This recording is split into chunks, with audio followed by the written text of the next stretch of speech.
attachment ng konti. Pero, I don't know, parang hindi ko masabi. I guess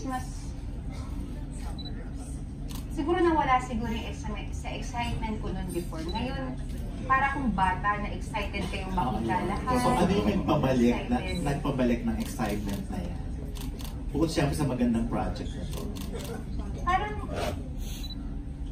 dati kasi pag umaarte ako, takot na takot ako magkamali. Takot na takot ako mapagalitan. Takot na takot ako mag-take two. Takot ako lagi.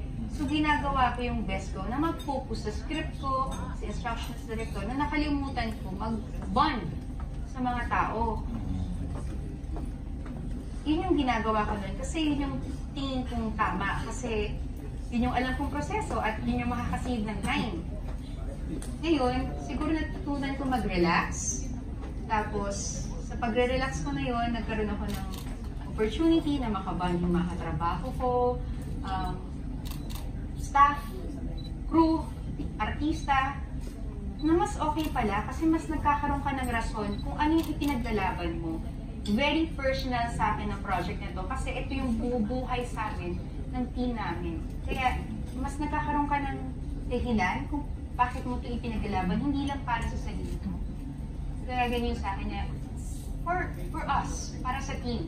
At ayokong i-disappoint sila doon. So, nakita ko kasi kung gaano sila ka-passionate. Naikwento ko kanina sa isang, ay, sorry, lapit ko pa yun, na may Christmas party ng Dreamscape.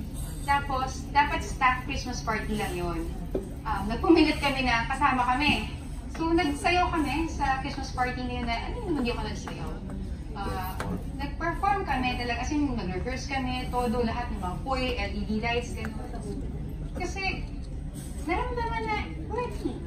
Diba? Kaya, nakaka-inspire magtrabaho na may teamwork kayo na parang I got your back. So, you got my back, I got your back. So, and sila nag-emerge na champion, team The Generous Daughter. Competitive 100,000 din yun. Pero kano naman ang ginastos mo sa staff na huwag na po natin pag-usapan. Pero nanalo po kami. Competitive yung mga kasama ko rin eh. And nagkaroon kami ng chance to bond. Kasi yun namin nun. Pinakita namin yung malasakit sa isa't isa. And siguro kaya mas excited ako ngayon kasi nagkaroon ako ng additional na rason kung bakit ko ito ginagawa. Bakit ko ito pinapaganda, hindi lang po para sa amin ng pamilya ko, hindi lang para hindi ako mapagalitan, hindi lang para sa mga fans na walang samang pagsuporta, kundi etong sa mga tao, mas nakilala ko sila deeper. Kung noon, kilala na, pero mas ngayon, mas higil yung walang makakasakit sa'yo. Yung ganun pag-aalala, yung para kong pamilya talaga. Ganon din naman sila sa'yo. Sana naman.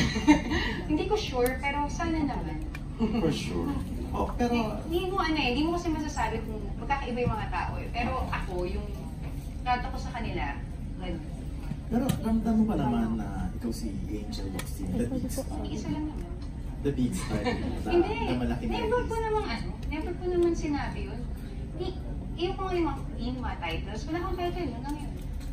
Kasi, parang naiilang ako. Kahit na itong vlog, kinukay ko kay Sir DJ kanina na ang tagal ko bago na-repost kasi naiilang akong i-post yung she is back, ganyan-ganyan, yung Angel of Sin. Parang 1 week yata bago ko siya na-repost, parang gano'n. Parang ilang days yata. Kasi parang hindi ko deserve. Gano'n. And mas gusto ko i-push yung teamwork, yung mga kapwa-artista ko, yung galing ng director namin, yung galing ng production team. Mas nandoon ako siguro kasi yung she is back. So, I'm very thankful na ganun yung pinakita nilang suporta. Pero honestly sa akin, hindi ako deserving ko. Talaga, pero I mean, looking back, diba? Kasi unaffected by their popularity and marami success. kang record na nagawa na Correct. hindi na-reach ng iba eh. Okay na po ako doon. Kaya medyo nagugulat ako ngayon na hindi talaga rin pumasok sa ulo mo lahat yung success na naranasan mo. Sa trabaho po kasi natin to madali eh. Madali kasi may nagsasapatos sa'yo, may nagsusuklay sa'yo, may nagbibigis sa'yo, may pagdating mo, may nakakain ng pagkain. Madali talaga eh.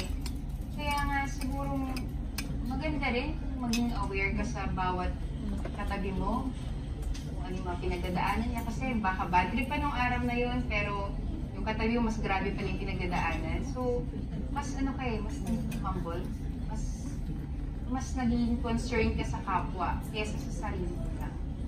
Are you saying? Ganun yung sa akin. Ganun siguro yung sa akin. Ewan ko. May mga moments naman na mayabang din ako. Oo, Na yun. kaya, Kasi marami kaming kilalang artista na alam nating may yabang eh. lahat naman meron. Mm-hmm. Hindi ko naman kayang tumayo dito sa harap mo na wala akong ganun. Pero Hindi mo lang alam kung kailan mo kailangan mo kasi nararamdaman. i-control yung demon inside you, yung parang ganun eh. Yung parang kailangan mong i-face yung reality na hindi lahat ng bagay tungkol sa parang ganun. Wow. Hindi lang ito nag-iisa. Diba, no? Hindi mag-work ang isang project kung ikaw lang, team yan. So, yun dapat.